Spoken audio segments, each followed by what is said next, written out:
Kenya, moved to the US. He continued with it and says, I'm not stopping. And this year, he would like this part of the conversation that we are going to be having. But on the general news outlook, we've got a lot to keep up with.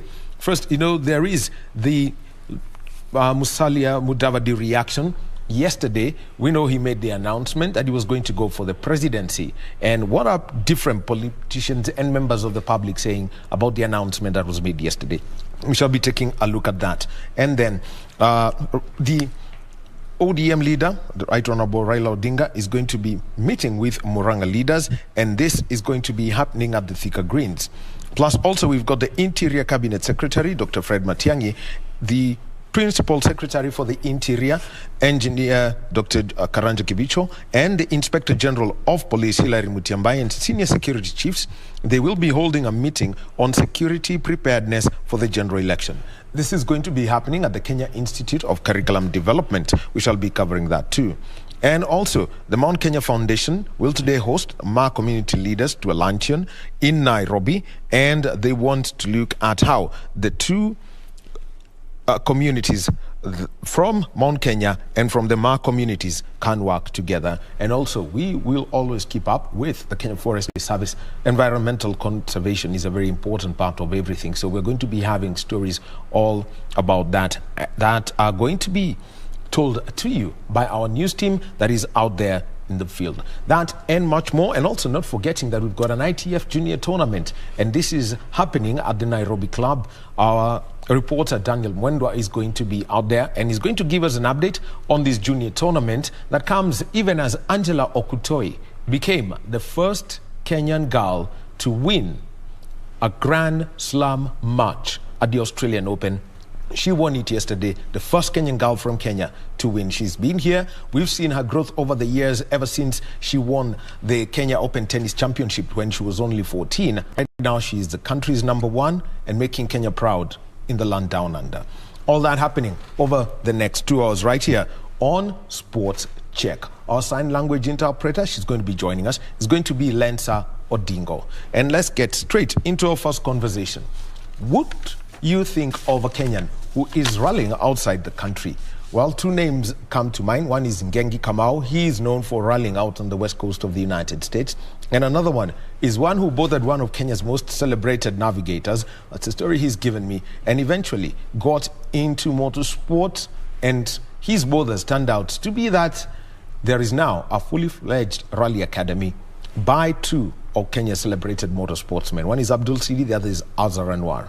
Their student, Brian Mbuvi, who's based in Texas, and he's in the country here on holiday before he leaves. He's given us his time, and we say, welcome, Brian. Thank you. Thank you for having me. Yeah. And Brian, first of all, you were giving me that story about catching Abdul Sidi and eventually trying to tell him, teach me how to read pace notes, how to be a navigator. Right. How did that come about? So it started around 2008 when we were doing autocross.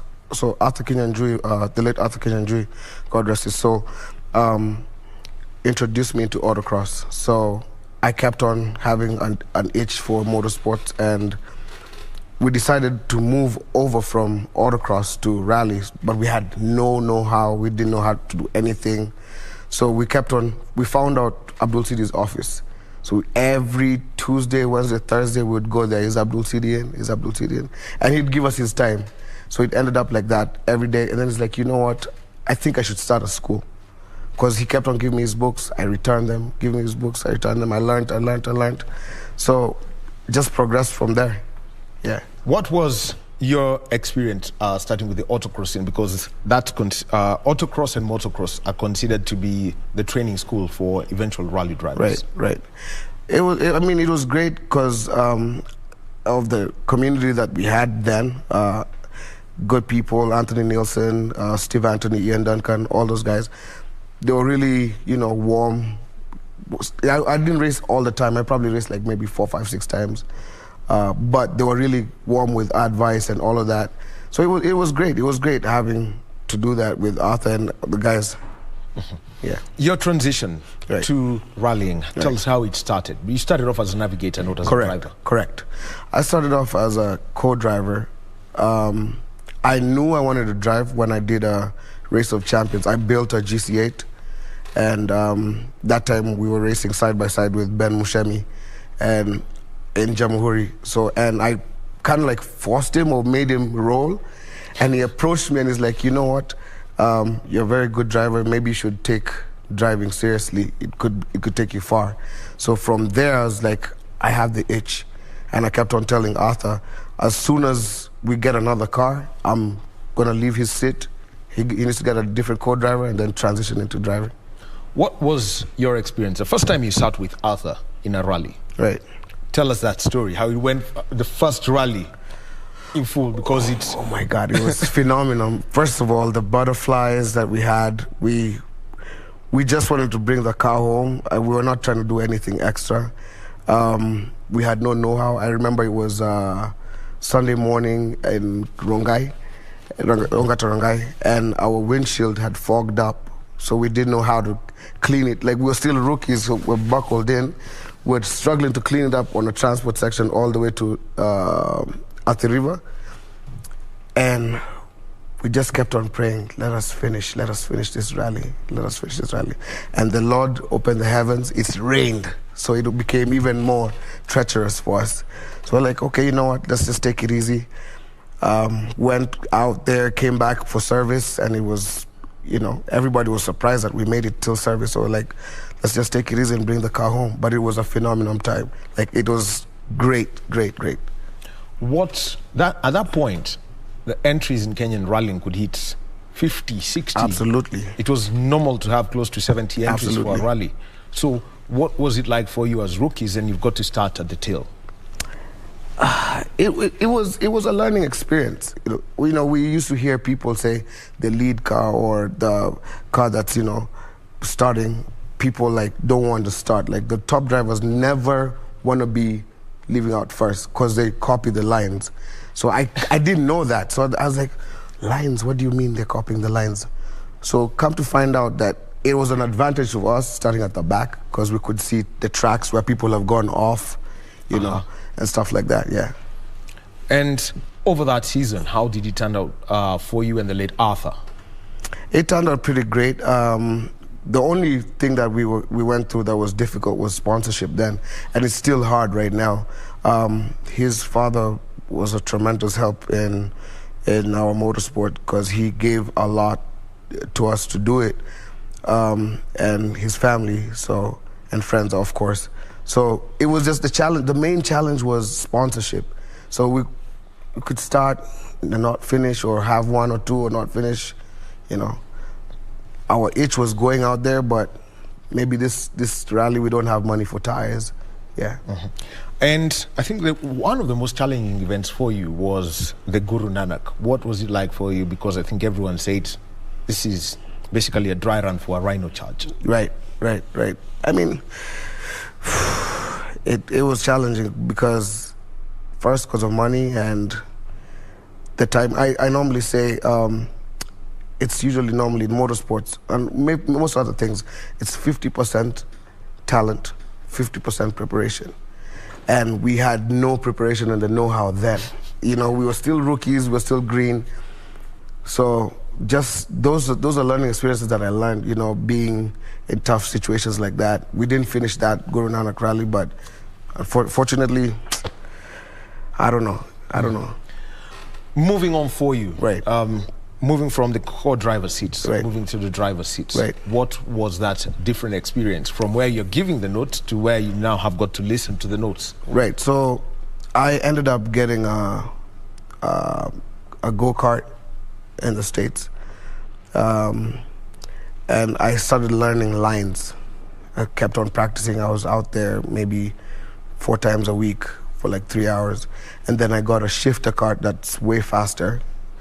And then that now gave me experience to know where to put the car, how to late brake and all of that.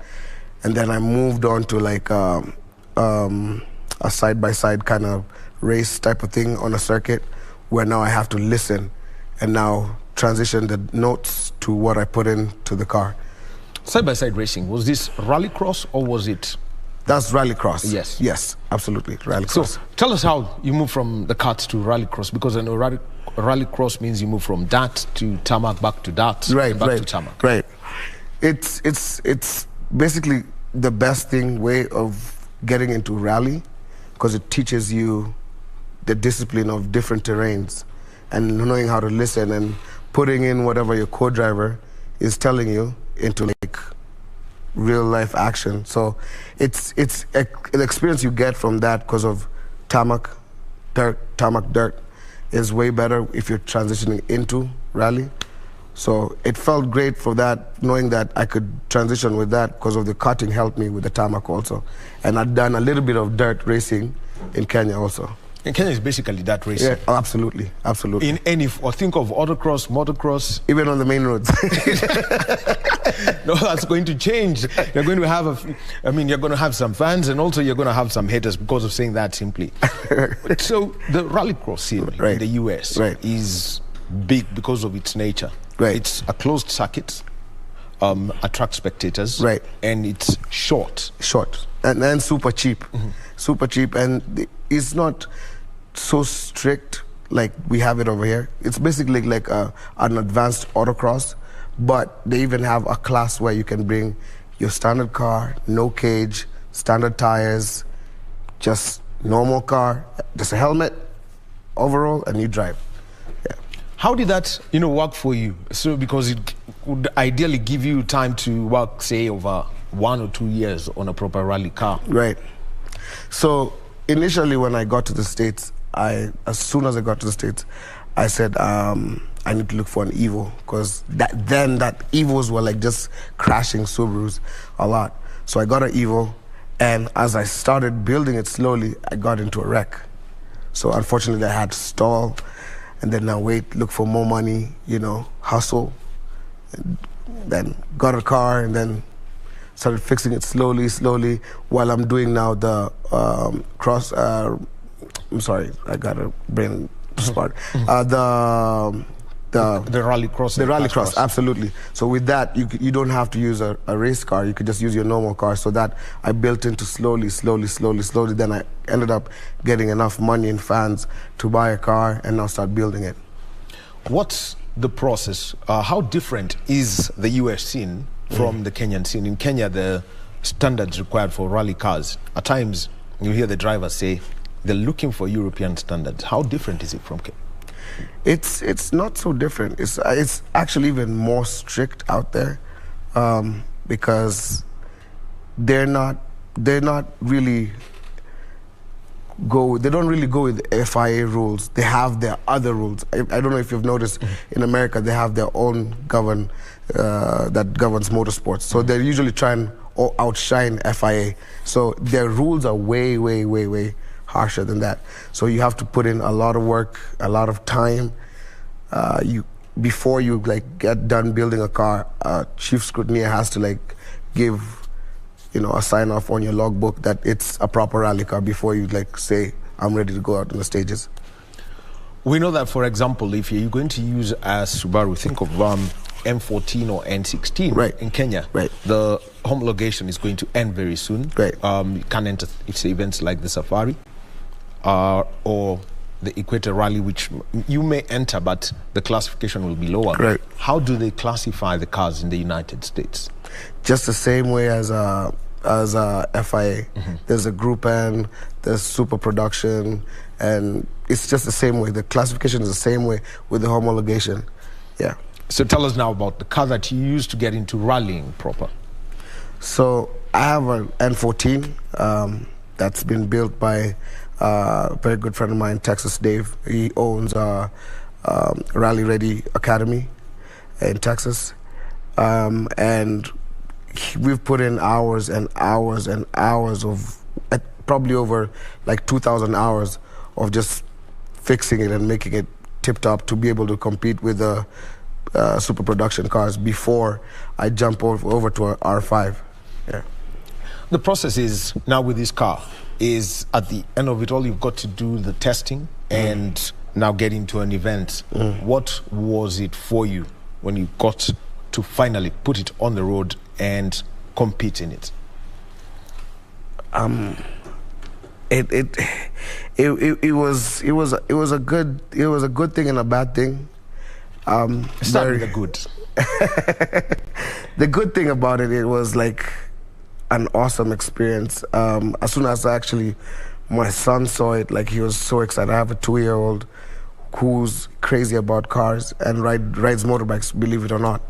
At the age of 2? At the age of 2. I think I was just running around, breaking everything that came my way. Yeah. Getting broken by anything I got into. Yeah, so it was just like, I can't even explain it. The amount of joy that I had and the support with my family and friends, it was just amazing, amazing.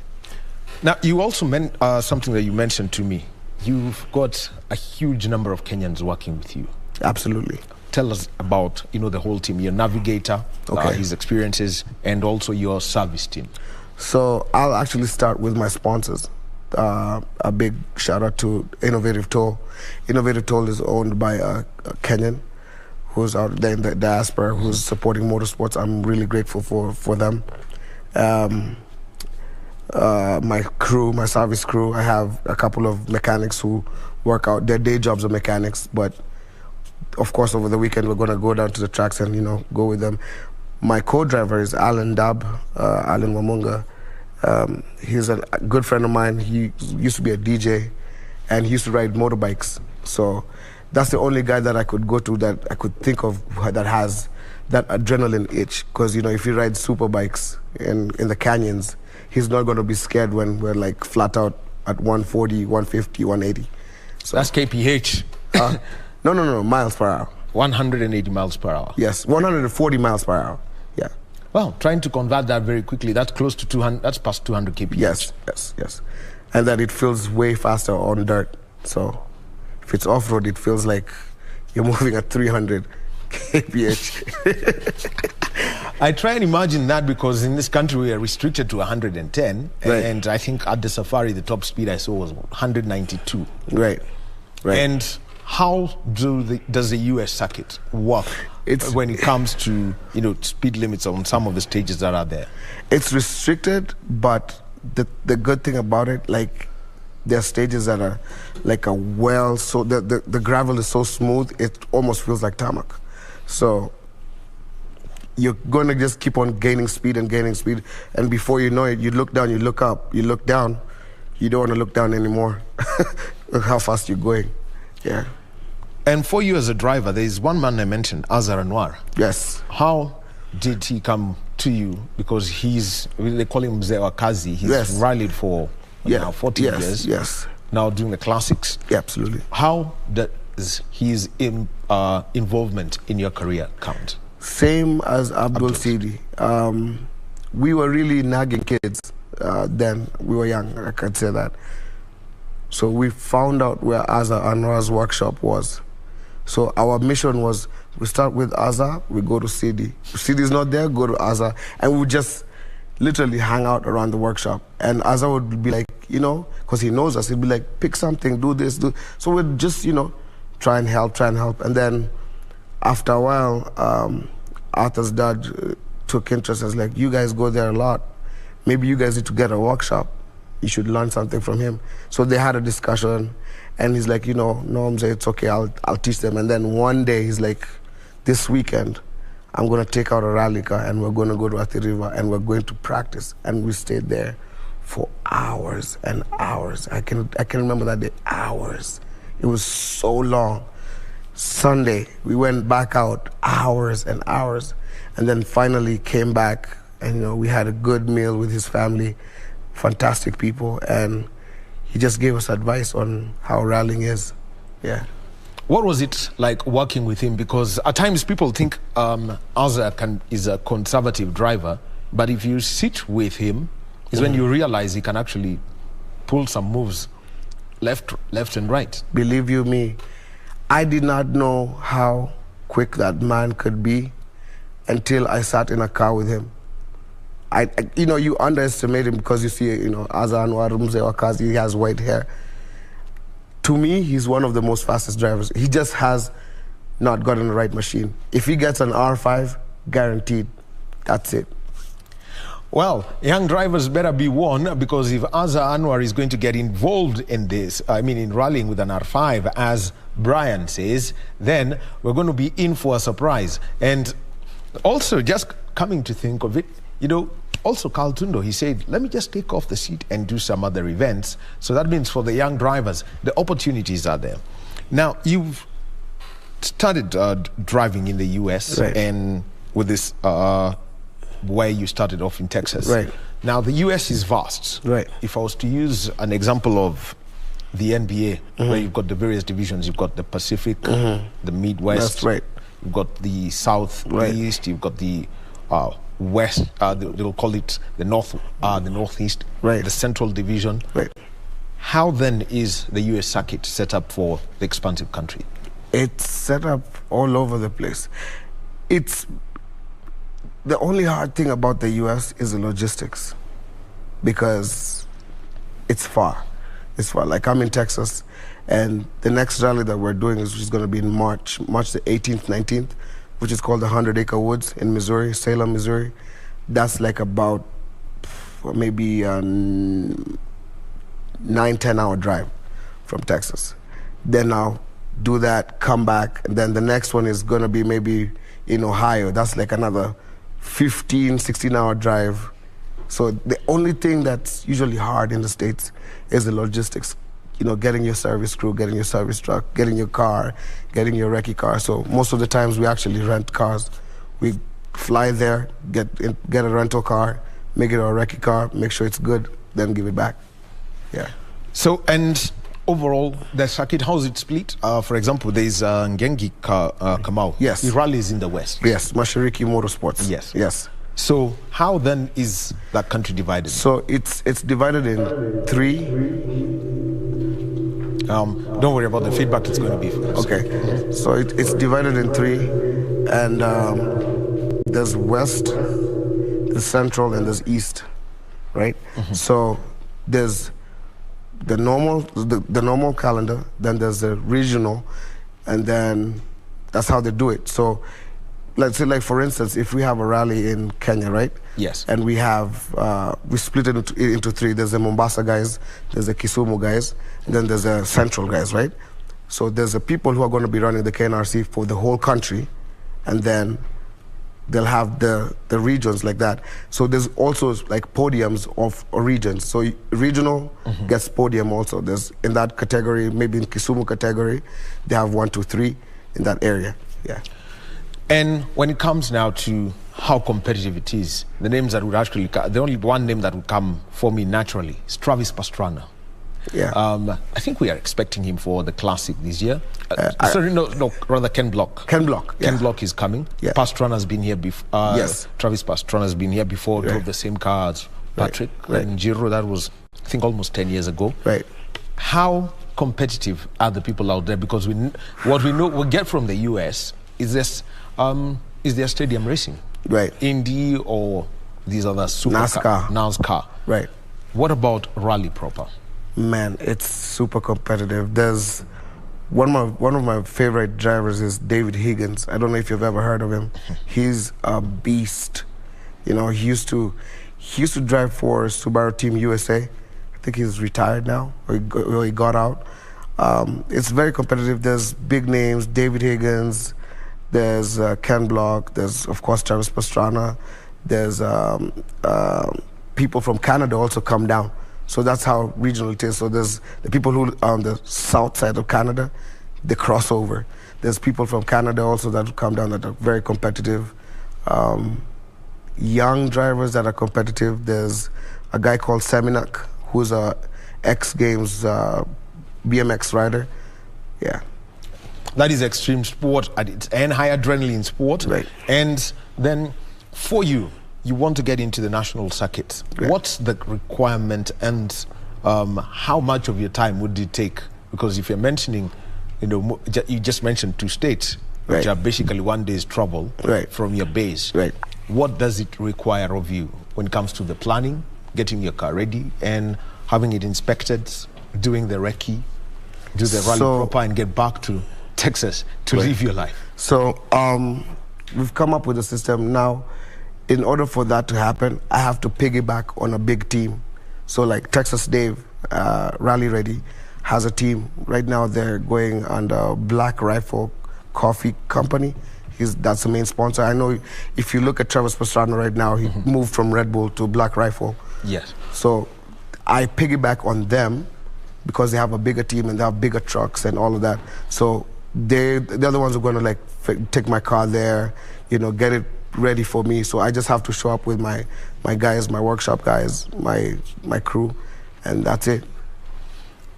On the recce regulations, right? What is it that you've got to go through, or some of the circuits that you've seen that would interest you? In Kenya, they say Sleeping Warrior is always an interesting stage. If you've got to do, I'm trying to think of, one at Athi River, Stony Athi, which can be a 9-kilometer straight. Right. That's also interesting. Right. Which are the places you really love rallying at? In Kenya? In the States. 100 Acre Woods. 100 Acre Woods in Missouri. Just give it if you just type it in on YouTube or whatever, you'll see like it's so day one is so fast, so fast, and they have something called a kettle guard gate with a jump. It's it's the most popular place there because cars come hitting around 110, 130 miles per hour with jumping over that. It's insane. And when it comes now to getting to get the points at the national level, who do you have to beat in your class, event in, event out? Well, that's a tough one. I have to beat my teacher, Texas Dave, because he's pretty fast, and we're in the same class.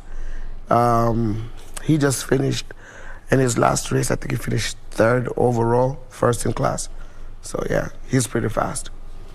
The other question people ask is, where are the American drivers when it comes to rallying, say in Europe, or coming to an event like the Safari? So rallying also in America is not so big because of the fact that the country is so big. So there's people who are NASCAR fans, there's people who are Indy fans, there's people who are just circuit fans. So it's a growing sport now, believe you me. It's not that, it's big, but it's not as big as Europe, So we have people who, like I said, people who cross over from Canada too, who also make it big, yeah. And for you, one of the events that you'd like to participate in is a Safari Rally. Yes. And that is at WRC level, and probably the Equator Rally. Right. What's the experiences and the stories you've received from the people who work here for that event and from even watching it? I have been told just not to compete with anybody else, just compete with myself. Wow. Okay, expound on that. Do not listen or look at whatever other times people are making.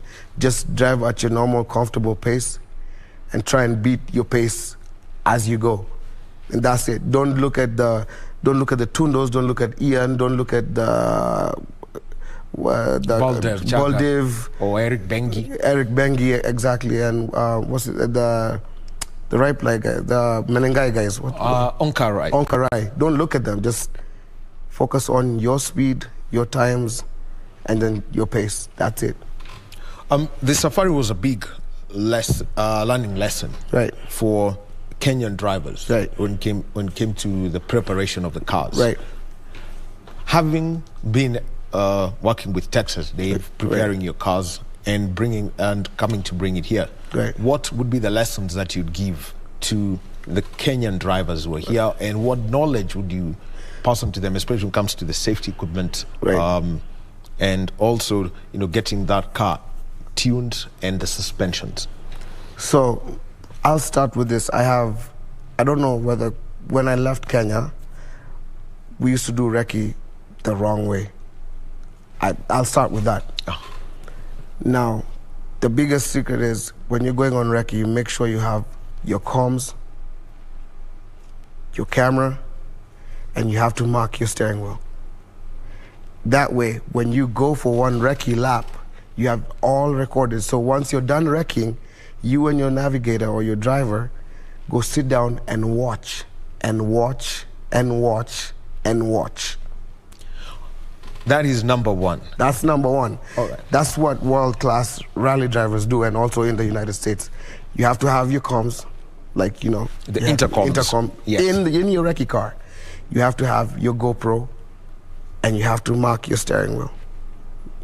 Explain to us about marking the steering wheel. So normally the WRC or World Rally drivers use the 1, 2, 3, 4, 5, 6, left 1, left 2, left 3, left 4, left 5, left 6. Aha. Right? So on the left side, you just mark it.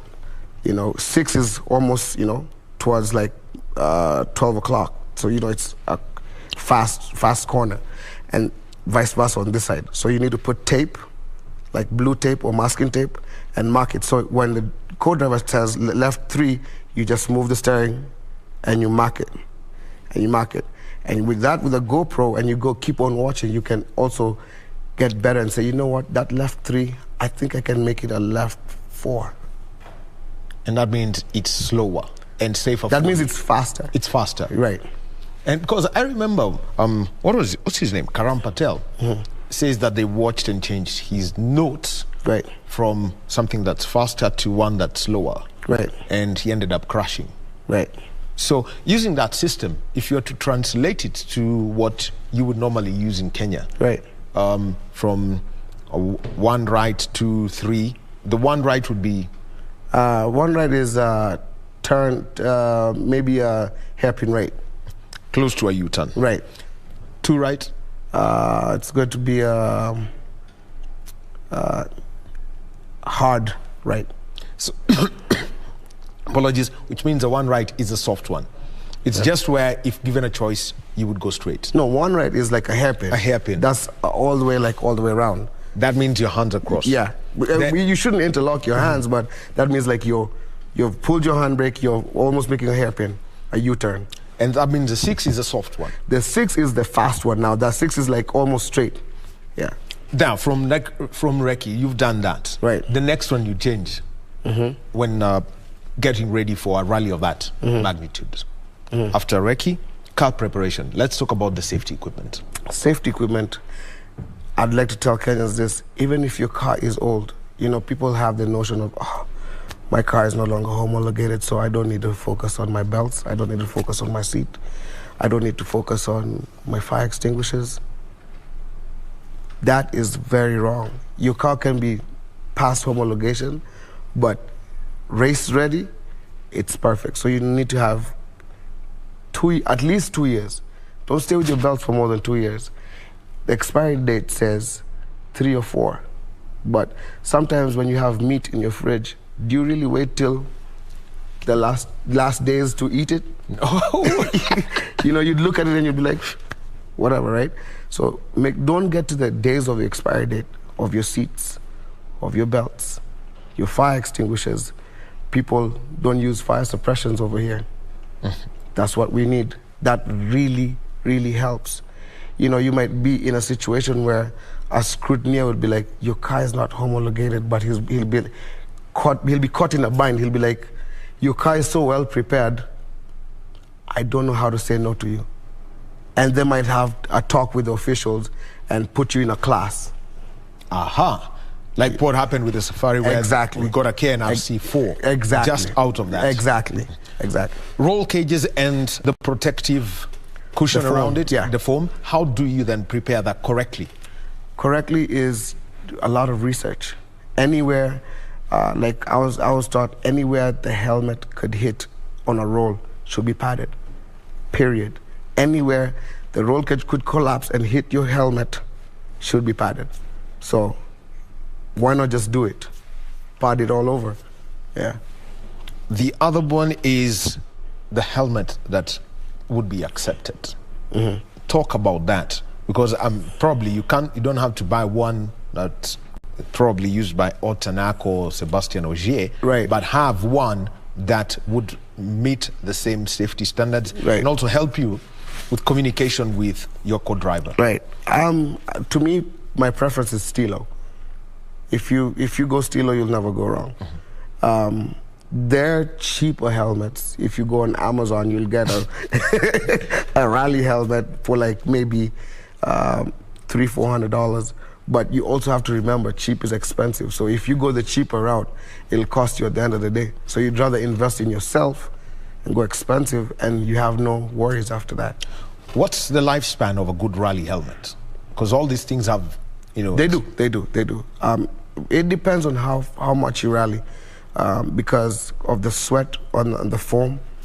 I'd give it about maybe 2 years also, 2 to 3 years also.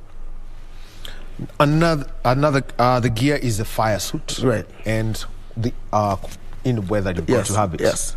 Tell us about how you make sure that that's in the right condition, because we had cases of some competitors being told you need to change this if you're going to compete at this level. Yeah, there's that. Now I'm going to start with the protection, the innerwear. I have done a lot of research on that, and this is another secret to drivers in Kenya. If they can go to Instagram or online and look for a system called a chill-out system. Uh-huh. All right? So the chill-out system is like a cool suit. That's going to reduce increase your time by about 3 or 4 seconds because you're cooler.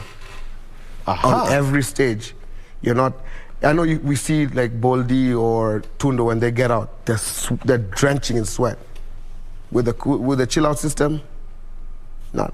And the same thing applies for the... No, not the balaclava. No, just the core. So if your core is cool, your whole body is cool.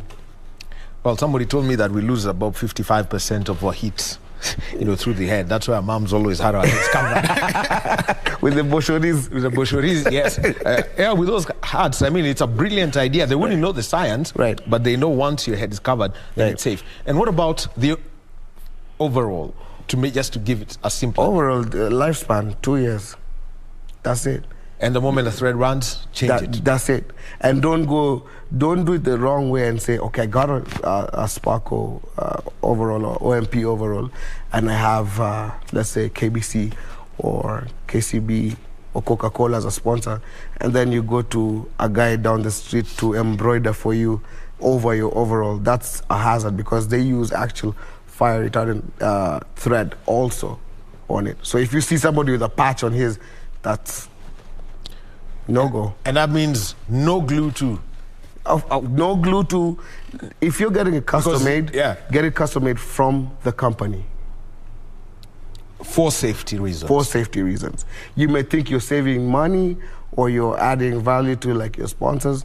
You'd rather have your overall plain and put the sponsors on the car, or just get a full custom suit. And in the next 2 years, we've seen the change of classifications for rally cars. Rally 1 cars after the Monte Carlo over the weekend. Right.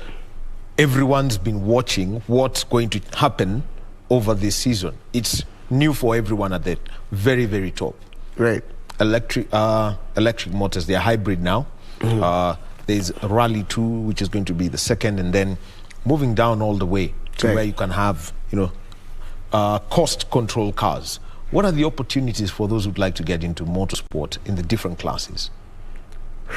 Because I know Rally 1, Rally 2 out. For budget races, where would they look at? To be honest with that, I'm usually torn in the middle with that. I'm not for the progression of the way the rally is going. Because it's unattainable now. You can't get it now. Now, for instance, if I want an R5, I'm looking into getting one. I'm in talks with a guy in Poland, but it's so expensive. Oh, that would not afford. Exactly. So, but what about you in Kenya, who wants to start rallying, who has the talent, but you can't afford it? That just goes like that. Then, with these cars that we're seeing right now over the weekend, when are we ever going to get to that level? When are we going to see them on our roads on our KNRC event? Okay, that will be 10 years from now, probably. And where are they going to be? That's the thing. So 2 years, over the next 2 years, for anyone who's into rallying, what's the straight advice you give them? Getting the right car, the right preparation, such that they can compete and, you know, be consistent. How would I put it? Uganda has more activity than Kenya. Right. But they don't have the kind of cars that we have. Right. I'll say this. I've learned this from, you know, Dave. He says, KISS, keep it simple, stupid. That's it. Just don't overdo it. Get a simple car and just make it the proper way. You don't need a Subaru, you don't need a Evo, you don't need like a Ford. Whatever car you get, believe it or not, in the States there's people who rally with pickups. There's a Chevy, one of these small cars, like the way the Ubers are all over the place, that's been transformed, that has a V8 in it. So just keep it simple, stupid. Just do it the right way. So long as your safety is okay, that's fine. We know somebody who does that. He goes by the name of Ian Duncan, and he always picks up his pickups and beats people in the rallies. Absolutely. A final one for you, Brian, as we move on to another fast sport, athletics. Your interest in coming to Kenya, given the opportunities, which events would you come in? We know we've got the ARC, that's the Equator Rally. Right. That's going to run about 2 months before the safari in June. Tell us about, you know, where your interest would be. My interest would be, if I could afford it, it would be the Nakuru Rally. I'd like to do that in honor of Arthur Kinyanjui, because he's from Nakuru. Yes. The safari, of course, and now probably in preparations for the next classic. I'd like to put that on under my belt also, just to have it there. If I have a WRC event and one classic, I think at my age, I'm okay with that. Oh yeah, by the way, now that you mentioned about the classic cars, how different is it driving these modern contraptions against the almost basic to the core classic cars? I've not gotten an opportunity to drive a classic car, I'm not going to lie to you, but I've seen them in action. The only downside about classic cars is getting the spares. If you're going to make it competitive, you know, maybe I think it's going to be good. I think a classic car is better than the modern cars, because it's more driver, feeling than this others. There's no power steering, you know. You're the power steering. Yeah, I'm the power steering, the gear, like. It's amazing, because I watch a lot of videos about Shaka Mehta and back in the day, 80s rallies, and those are like, I can watch that for days on end. Yeah.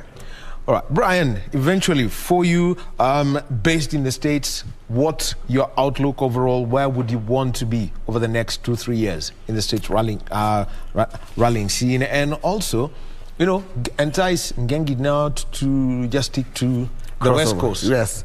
I'd like to have a couple of rallies under my belt with at least podium finishes. Also, I want to focus a lot on my son, who's a great inspiration to me. Like, he's super smart. I'd like to advance his motorsports, give him what I didn't get. Being in the States is a great advantage because motorsports is like broad. So I want to also focus on giving him what he needs for his motorsports. Of course, it's going to have to be by choice, and he's going to do motocross or cars, but right now he's doing bikes. So after that, maybe we might have a motocross champion who's in America also. What, when you see him ride a powered motorcycle at 2, doing the bikes at 2, right. What is it that you notice that, makes you laugh and makes you wonder, okay, you young man, keep doing this, or I will now tell you this is how it's supposed to be. Right. It's just an amazing feeling, because I thought it's so hard to make that happen. Believe it or not, he's not like a special kid, like he's super genius. It's just a preparation. There's a bike called a balance bike that people don't know about. It's just a balance bike. It's a bike that doesn't have the 3 wheels on the side, at the back, and no pedals. So when kids start walking, they use it to walk. It's a balance bike. So they just keep on like kicking themselves. He got on the bike, he's already balancing. I just told him gas, put his feet up, and he went. Yeah. Now, you're telling us about things that, everyone's wondering, okay, a balance bike, no pedals, just roll, and suddenly he's just floating down the street. Right. And they're made somewhere. for 1 and above.